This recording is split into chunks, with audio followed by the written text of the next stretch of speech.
Cycle याद आते ही वो नॉस्टैल्जिया याद आ जाता है। अच्छे नंबर ले आओ बिटिया, साइकिल दिलाएंगे। बेटा एग्जाम में हीरो बन के दिखाओ, हीरो साइकिल मिलेगी। मानो साइकिल ना हो, एक सपना हो। और इतिहास में पीछे जाएंगे तो दूल्हा अपनी दुल्हन को लाने के लिए साइकिल पर जाता था और दुल्हन पीछे बैठ के यूं घूंघट ओढ़ के आती थी और बच्चे तालियां बजाते बजाते दौड़ते थे।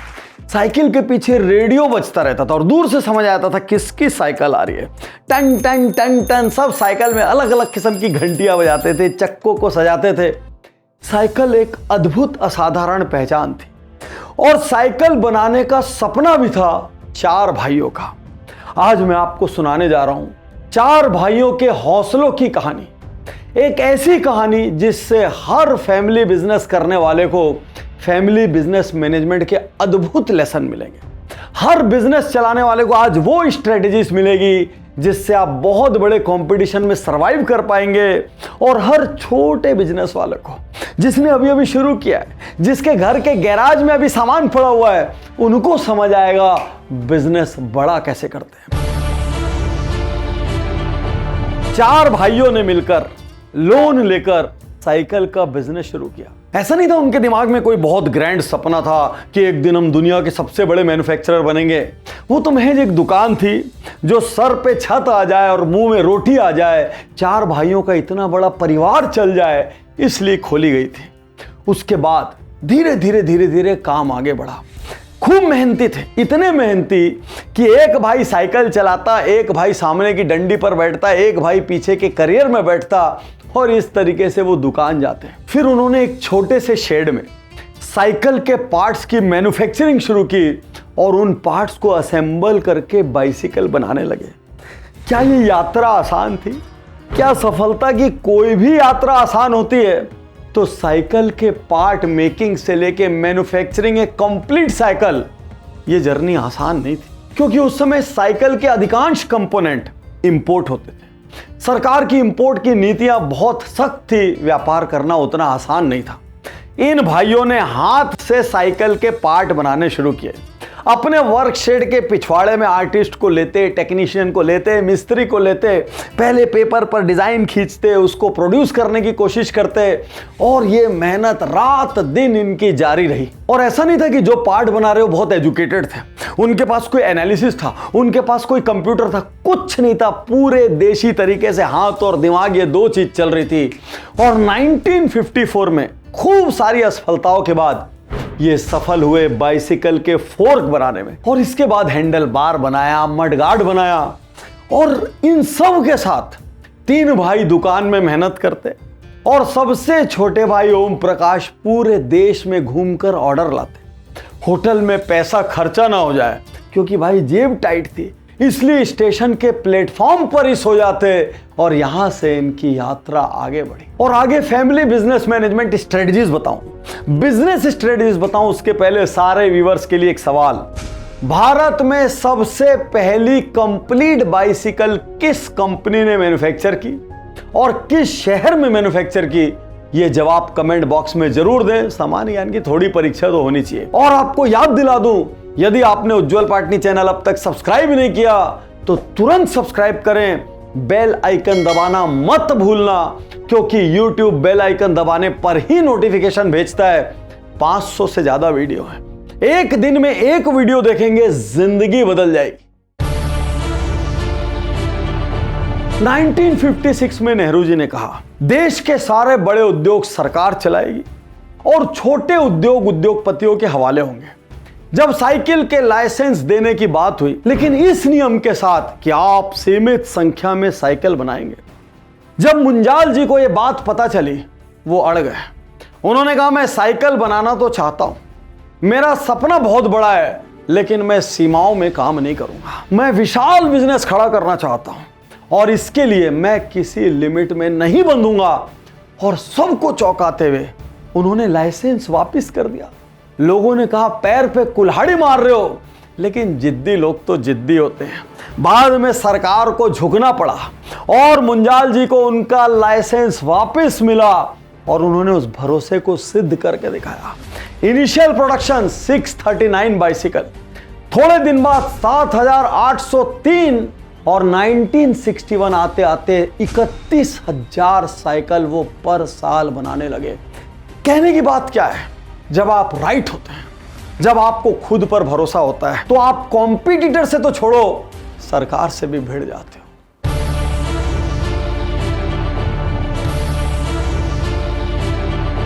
मुंजाल फैमिली बड़ी थी, अलग अलग भाइयों के बच्चे जैसे जैसे तैयार होकर आते उनको काम पर लगा दिया जाता। लेकिन सबसे खास बात क्या, उनको अपने पिता के डिपार्टमेंट में नहीं लगाते थे, उनको अपने चाचा के डिपार्टमेंट में, काका के डिपार्टमेंट में लगाते थे, ताकि मैं मेरा वाली भावना उनमें पैदा ना हो, टीम वर्क पैदा हो और एक दूसरे के सोचने समझने के तरीके में सामंजस्य पैदा हो। बहुत छोटी सैलरी दी जाती, ऐसा नहीं कि मालिक के बच्चे हो, आते साथ गोल्डन स्पून तुम्हारे लिए तैयार है। छोटी सैलरी से शुरू करो, छोटे पद से शुरू करो और बाद में अपनी काबिलियत को प्रूव करो। आप अपने परिवार में क्या कर रहे हैं? क्या बच्चों को आते साथ मेन कुर्सी दे रहे हैं? क्या उनके सीखने की जर्नी को आप किल कर रहे हैं? क्या आप उनको पहले दिन से बहुत सारे पावर और बहुत सारे पैसे दे रहे हैं? विश्वास कीजिए, आप उनको तैयार नहीं कर रहे हैं, आप उनको कमजोर बना रहे हैं, आप उनके स्ट्रगलिंग पावर को पैदा नहीं होने दे रहे हैं। ये कह लो कि आप उनकी जड़ें काट रहे हैं। तो यहां पर मुंजाल फैमिली क्या करती थी, उसमें वर्क का डेलीगेशन, रिस्पॉन्सिबिलिटी का डेलीगेशन बहुत प्रॉपर होता था। 4 भाई भी थे, ऐसा नहीं कि कोई कहीं से MBA किया हुआ हो या वर्ल्ड की कोई बड़ी यूनिवर्सिटी से पढ़ के आया हो, लेकिन वर्क डेलीगेशन कॉन्क्रीट था।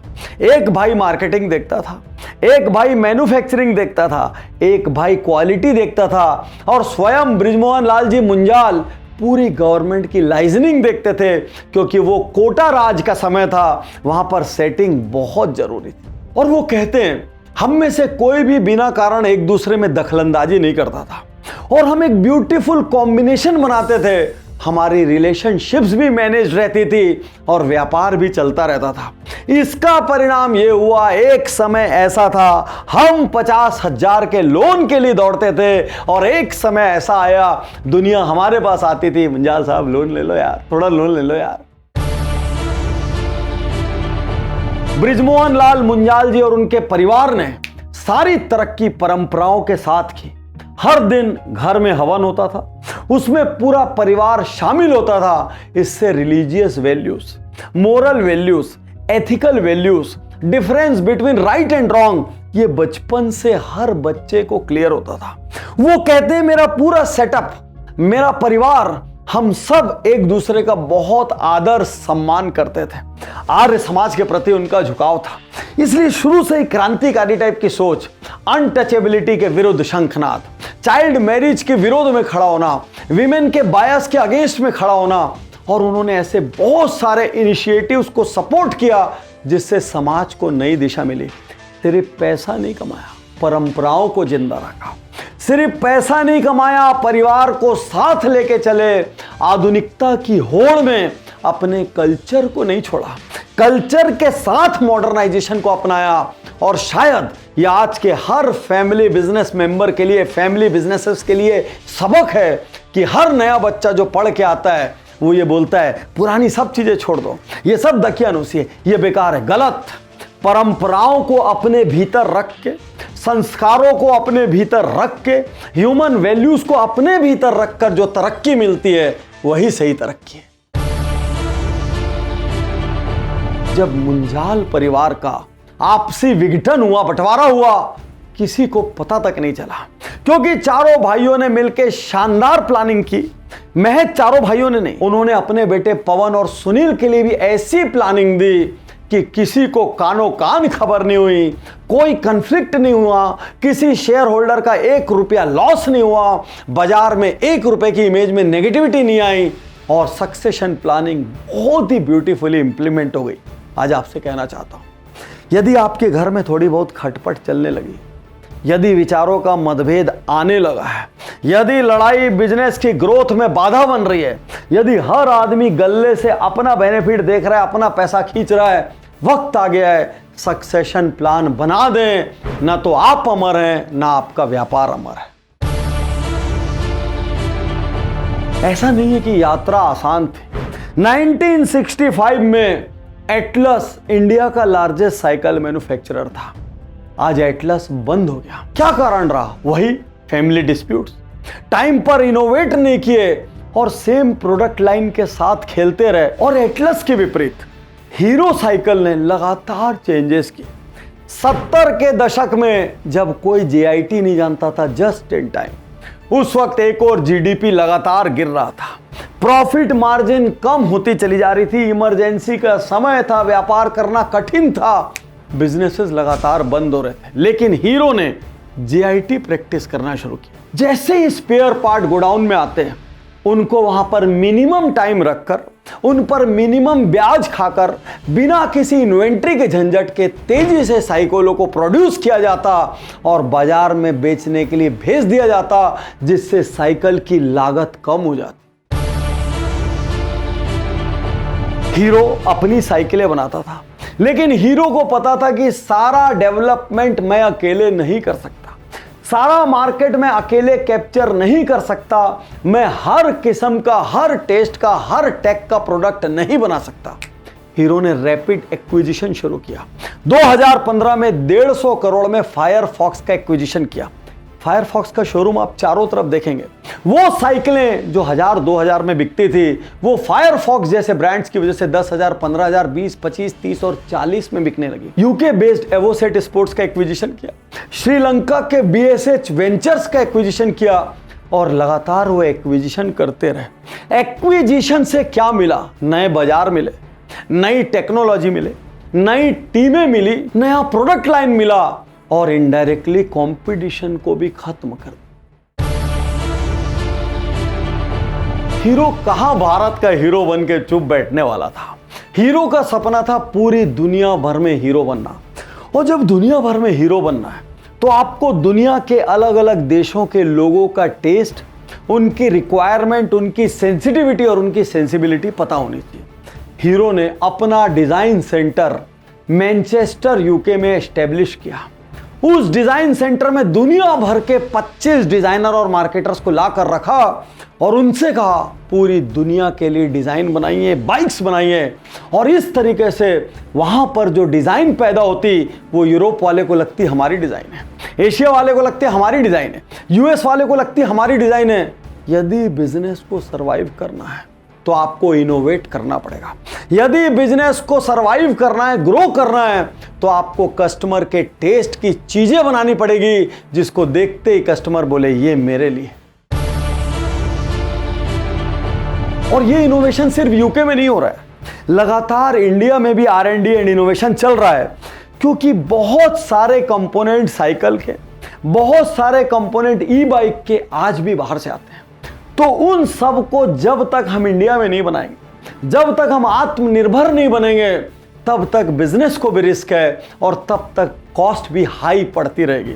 हीरो लगातार डिजाइन के लेवल पर, R&D के लेवल पर, इनोवेशन के लेवल पर इन्वेस्ट कर रहा है। और सिर्फ साइकिल ही नहीं, हीरो का सपना है दुनिया में ई साइकिल का सबसे बड़ा प्लेयर बनना, ई बाइक का सबसे बड़ा प्लेयर बनना।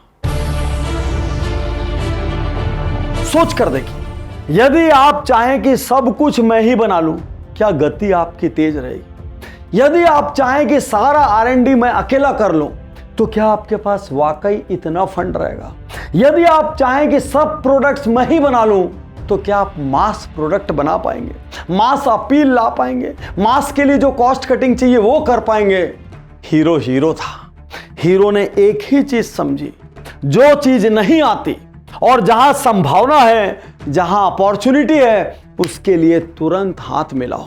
एक तरफ एक्विजिशन और दूसरी तरफ कोलैबोरेशन। और यही स्ट्रेटजी पीडीलाइट जैसी बहुत सारी और कंपनियों की भी है कि या तो वो कंपटीशन को अपना बना लेते हैं, एक्वायर कर लेते हैं, या कंपटीशन के साथ हाथ मिलाकर उसको दोस्त बना लेते हैं। और जेवी की यात्रा खूब तेज चली। जर्मन कंपनीज के साथ जेवी हुआ, जापानीज के साथ जेवी हुआ, चाइनीज के साथ जेवी हुआ, और इन सब की वजह से नई टेक्नोलॉजी भी मिली, नए बाजार भी मिले। उसके विपरीत कुछ दूसरे प्रोड्यूसर्स रिजिड होके बैठे रहते, जो करूंगा मैं करूंगा, मैं किसी के साथ हाथ नहीं मिलाऊंगा, मैं हूं। वो स्वयंभू बन के बैठे रहते। अरे व्यापार कोलैबोरेशन का नाम है, व्यापार कोऑर्डिनेशन का नाम है, व्यापार विन विन का नाम है। आज हीरो साइकिल दुनिया का लार्जेस्ट साइकिल मेकर है बाय वॉल्यूम। 250 सप्लायर, 2800 डीलर्स उनके इंडिया में हैं और 40% मार्केट शेयर। कोविड के समय जब सारी कंपनियां रो रही थी, दिन की 19,000 साइकिल बना के हीरो ने पूरी दुनिया को हिला दिया और वो इकलौता साइकिल मैन्युफैक्चरर है जिसका नाम Guinness book of world record में दर्ज हो। अब जब भी आपके आसपास कोई हीरो की गाड़ी दिखे, कोई हीरो की साइकिल दिखे, आपको ये महान शख्सियत याद आना चाहिए जिसने अपनी शुरुआत बेहद मुश्किलों के साथ की। एक बार नहीं, 2-2 बार इनको शहर छोड़ना पड़ा, अपनी जड़ें छोड़नी पड़ी, लेकिन हिम्मत नहीं हारे, फिर से नया पेड़ लगाया। आज की इस कहानी में सबसे ज्यादा इंस्पिरेशनल बात आपको क्या लगी, आप कमेंट बॉक्स में जरूर से जरूर बताएं।